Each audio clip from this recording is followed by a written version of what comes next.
Some important results based on angle bisectors. अगर आप किसी भी ट्राइंगल के दो बेस एंगल्स को बाइसेक्ट करते हो, ध्यान से समझना, एक एंगल आपने ये लिया, एक एंगल ये लिया, आपने इसको बोला बेस है।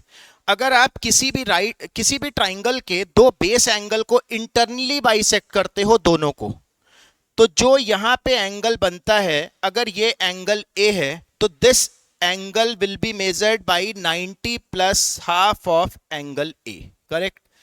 अब यहां पे हम देखते हैं, अगर आप दोनों बेस एंगल्स को एक्सटर्नली बाइसेक्ट करते हो, आपने फिर से इसी को बेस माना और इसके एक्सटीरियर एंगल को बाइसेक्ट करके किसी एक पॉइंट पे मिलाया यहां पे, तो जो इस एंगल का जो मेजरमेंट होगा that is we can measure by 90 minus half of angle A.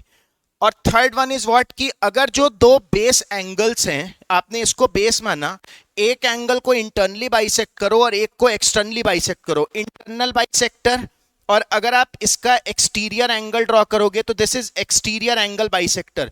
तो ये जिस पॉइंट पे जाके मिलेगा उसका जो मेजरमेंट होगा that is equal to half of angle A. तो सिर्फ तीन चीजें आपको याद रखनी है। फर्स्ट इज दोनों इंटरनली बाइसेक्ट होंगे तो that is called 90 plus half of angle है। अगर दोनों एक्सटर्नली बाइसेक्ट होंगे तो 90 माइनस हाफ ऑफ एंगल है। और अगर एक इंटीरियर बाइसेक्टर और एक एक्सटीरियर बाइसेक्टर बनेगा तो this angle will be measured by half of angle A. Thank you so much.